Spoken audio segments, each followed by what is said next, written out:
자, 미더년의 언론 어게인 한 주간의 언론에서 있었던 이야기들을 좀 나눠보겠습니다. 부산 민주언론 시민연합의 박정희 사무국장 함께합니다. 어서 오십시오. 어서 오십시오. 네, 안녕하세요. 자, 오늘 첫 번째 주제는 뭡니까? 네, 그 보궐선거 TV 토론 중계에 대해서 이제 말씀드리겠는데요. 네. 그 부산시장 보궐선거를 앞두고 더불어민주당, 그 국민의힘은 후보 선출을 위한 경선을 한창 진행하고 있습니다. 네. 2월 15일부터는 그 양당이 TV 토론회를 연이어 개최하면서 경선 후보의 정책과 후보 검증에 나섰습니다. 그 코로나19로 대면 선거 운동이 힘들어진 상황에서 이를 돌파하기 위한 또 위해서는 미디어 선거, 정책 선거에 집중한다는 취지입니다. 예, 예. 그 양당의 토론회는 그 지역 방송 3사가 나눠서 중계를 하고 있는데요. 네. KNN이 총 4회, 그러니까 부산 MBC가 3회, 그리고 KBS 부산이 1회 방송합니다. 그 각 당의 공천관리위원회가 주최하는 토론회다 보니까 방송 제작비는 각 당에서 부담하는 형식입니다. 네. 이 토론회를 통해서 그 후보들의 주요 정책과 후보 상호 검증 내용 그리고 토론 태도 등을 이제 유권자들은 볼 수가 있는데요. 네. 네네. 그 유권자에게 그 정보를 제공한다는 면에서 지역 방송의 적극적인 중계는 환영할 만한 일이라고 생각합니다. 네. 또 상대적으로 투표율과 관심이 덜한 그 보궐선거에 관심을 이끌어낸다는 점에서도 의미가 있습니다. 하지만 더불어민주당, 국민의힘 거대 양당의 당내 후보 경선 후보 토론회가 각각 4회씩 방송되는 동안에 소수 정당이나 무소속 후보에게는 정책을 알릴 기회가 전혀 편성되지 않았다는 점에서는 형평성 측면에서 아쉬움이 있습니다. 이와 관련해 진보당은 기자회견을 열고 공정한 기회를 부여해야 한다는 입장을 내기도 했습니다. 네, 사실은 선거 때마다 꼭 나오는 이야기인데 네네. 참 오랜 세월이 지났는데 바뀌지가 않는다, 그지? 그런데 이제 아까 국장님 설명에서도 말했지만 이번 토론회는 정당 주간 토론이라서 네네. 아마 좀 방송사에서는 뭐 이렇게밖에 할 수 없지 않나 하는 게 생각이 드는데 만약에 각 당 후보가 다 선출되면 조금 형평을 맞출 수 있지 않을까 싶은데 어떻게 보십니까? 네, 맞습니다. 아마 그런 계획을 제가 전에 듣기도 했는데요. 네. 하지만 정당 주최 토론 방송이라고 해도 이게 방송은 공공의 영역이지 않나 싶습니다. 네. 공공재인 전파를 통해서 유권자에게 전달되는 거기 때문에 그 최소한의 형평성은 좀 견지해야 하지 않을까 하는 생각입니다. 특히 양당의 TV 토론을 보면은 국민의힘은 맞수 토론 형식으로 진행하고 있는데요. 네. 그 4명의 경선 후보가 모두 각각 토론을 하니까 토론만큼은 8회에 걸쳐서 네네. 진행이 되고요. 네. 더불어민주당은 청년, 경제, 가덕 신공항 같은 지역의 주요 이슈를 주제로 잡아서 4회 연속 진행을 하는데 이게 다 방송을 통해 나갑니다. 네. 이들만 집중적으로 방송에 노출되는 거고 또 토론회 이후에는 신문이나 타 언론에서도 이 토론 내용 등을 전하고 또 의미를 막 분석하기도 합니다. 네. 예, 예. 그러니까 결과적으로 양당의 후보들만 부각된다거나 또 두 정당이 제시한 이슈나 정책만 의제로 집중되는 경향이 생깁니다. 네. 또 이번에 부산 MBC가 자체적으로 이제 제작한 유튜브 방송인 예비후보 생생토크 탈곡기도 찾아보니까 경선 양당의 경선 후보만 좀 초청하고 있고요. 네. 자갈치도 또 그렇다고 자갈치 예. 하면서도 그렇다고 하고 있는데요. 유권자 중에서는 이 경선을 치르는 거대 양당 외에도 어떤 정당의 후보가 이제 나오고 있는지 또는 어떤 의제를 제시하는지를 궁금해하는 분들도 분명히 계실 겁니다. 네. 각 방송사에서는 횟수를 반드시 똑같이 해야 된다 이런 건 아니겠지만 소수 정당과 그 후보들을 알리는 방법도 같이 고민했으면 합니다. 예, 알겠습니다. 또 아쉬운 점은 없었나요? 네, 토론 방송에서 제기되는 이 다양한 내용들이 또 제가 뉴스를 보니까 뉴스 방송에서는 따로 점검하거나 해설하는 기사가 없었습니다. 이것도 좀 아쉬운데요. 그러니까 방송사가 이제 딱 정당 주체의 토론회만 멈추는 게 아닌가, 정당 주체의 토론회를 중계하는 데만 멈추는 게 아닌가 하는 아쉬움인데요.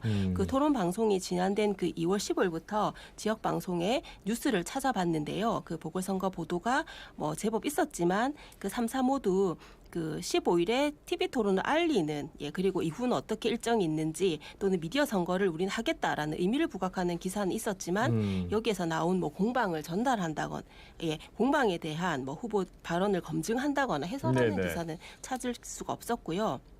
예. 네, 또 KNN의 경우에는 자사가 이제 방송한 토론의 내용만 또 전달하기도 네. 했습니다.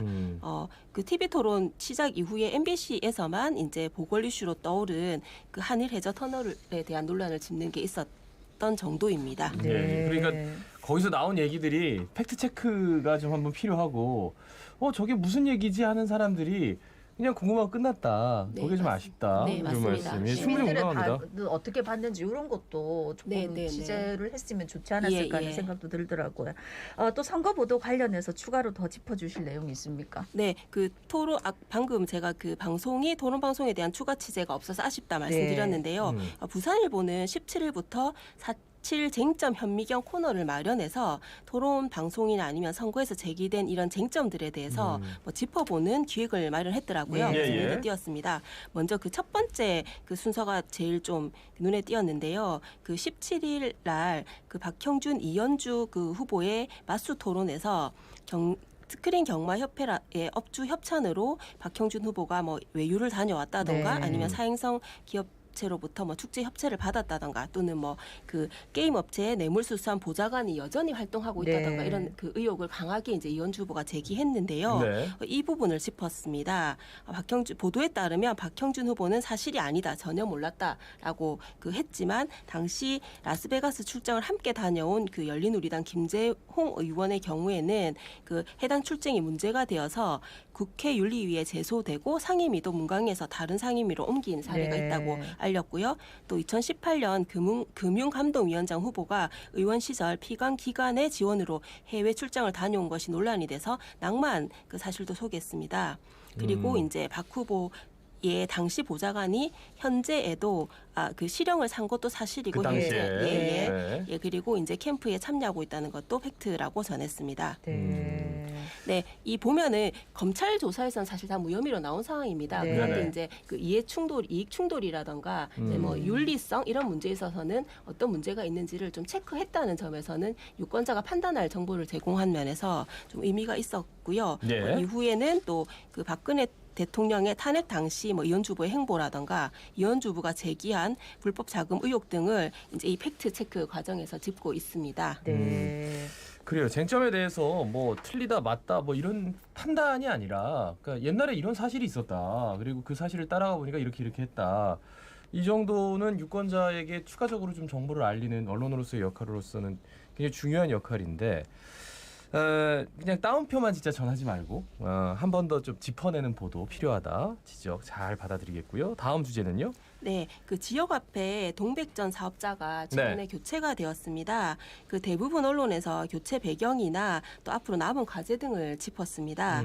그런데 탈락한 업체 사정에 주목한 언론도 있었습니다. 네. 그냥 같이 한번 살펴봤는데요. 네네. 먼저 KBS 부산은 15일 동백전 1년 만에 운영사 교체 기대와 우려는이라는 기사에서 그 코니아이가 새로 업체로 이제 그 호나이. 호나이, 예. 호나이가 새로운 업체로 선정이 되었는데요. 네네. 뭐 경기 제주도 지역 화폐 운영사이기도 하고 쇼핑몰 배달앱 이용 등 모바일 앱 활용 확대를 기대할 수 있고 동구, 남구 등 지역 화폐 연계 가능성도 커졌다 이런 내용들을 좀 소개했습니다. 예. 그리고 이제 우려로는 기존 체크 카드를 뭐 폐기해야 되는 게 아니냐, 네네. 88만 장 정도가 있는 걸로 알고 네. 있는데요.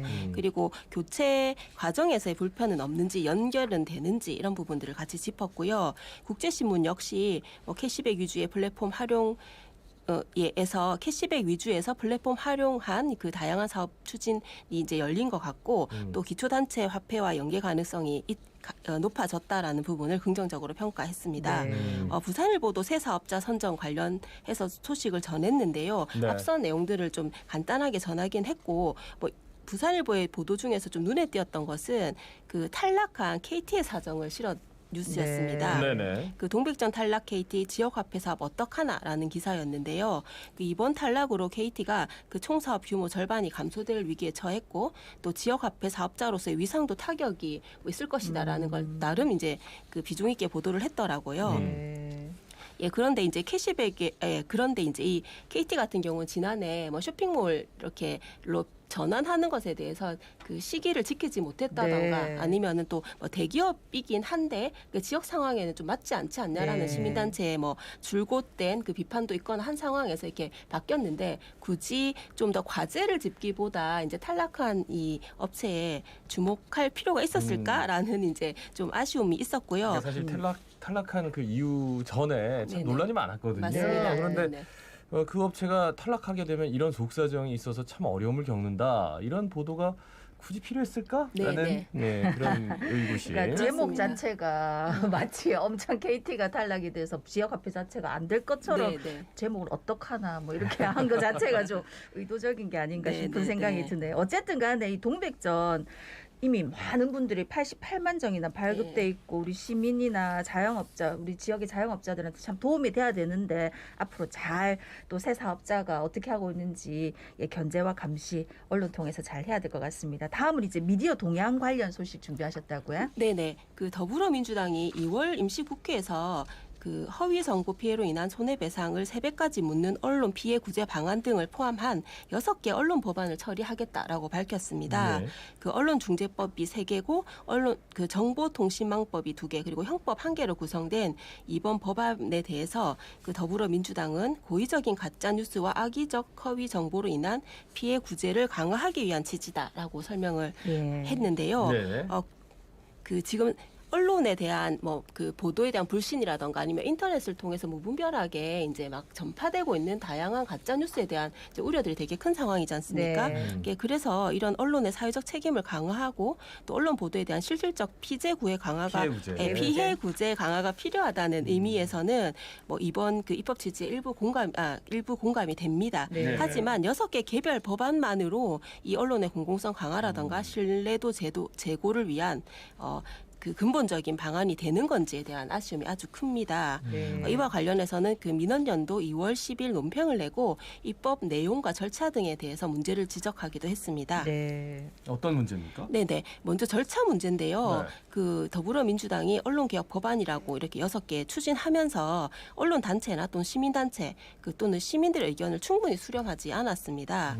그 이런 성숙한 공론화 과정을 거치지 않은 것이 문제인데요. 이러다 보니까 법안 내용에서도 뭐 모순이 된다거나 정제되지 않은 좀 아주 구체적이지 않은 그 문구들이 나와서 예. 뭐 언론 통제 아니냐, 과잉 규제 아니냐라는 반발을 사고 있기도 합니다. 네. 네네. 그리고 징벌적 손해배상 내용 요거 좀 논란이 되고 있지. 네네 맞습니다. 그 피해가 뭐 온라인상에서 이런 허위 정보에 의해서 이제 피해가 발생했을 때는 뭐 최대 피해액의 3배 이상 청구할 수 있다는 네. 뭐 그런 내용이지요. 예, 예. 그런데 이 부분에 대해서 논란이 굉장히 많습니다. 언론 입장에서는 이 언론 자유가 크게 침해될 것이다. 네. 사실상은 비판하는 이제 언론을 옥죄는 걸로 작용될 것이다라는 게 있고요. 또 그 언론의 허위 보도 등에 대해서 우려가 큰 시민들의 입장에서도 이게 진짜 실효성이 있는가라는 면에서도 또 네네. 문제 제기가 있습니다. 기준이 모호하고 또 징벌적 효과가 이제 그렇게 크게 미치지 못한다. 이런 논란인데요. 이 피해 범위에 대해서 뭐 지정한다거나 위자료를 산정하는 거는 이제 다 지금 법원에서 진행을 네. 하고 있는데 이게 매우 모호합니다. 그래서 예. 이런 부분에 대해서 좀 법을 정비해야 되는데 그런 거 없이 그 정보통신망법 개정만으로는 안 된다라는 부분도 있고 또 언론들의 이런 우려를 어떻게 불식시킬 것인가에 예, 대해서도 좀 뭐 해법이 마련돼야 되는데 그런 거 없이 이제 좀 일방적으로 추진하는 게 아니냐라는 게 있고요.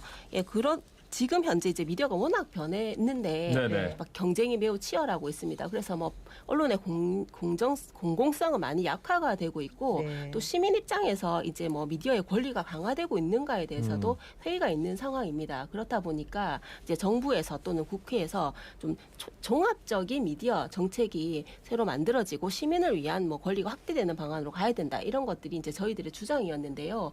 그런 것에 대한 응답은 전혀 없는 과정에서 이런 또 보기에 따라서 가짜뉴스 대응법이지 않냐, 가짜뉴스에만 너무 목매지 않냐라는 이제 비판도 받을 수 있는 6개 개별 법안만 이렇게 추진하는 거에 대해서는 아쉬움이 있고 네네. 지금이라도 좀 종합적인 미디어 정책을 위한 좀 그 과정에 나섰으면 하는 바람입니다. 네. 예, 말씀 여기까지 듣습니다. 고맙습니다. 고맙습니다. 네, 지금까지 부산 민원연의 박정희 사무국장이었습니다.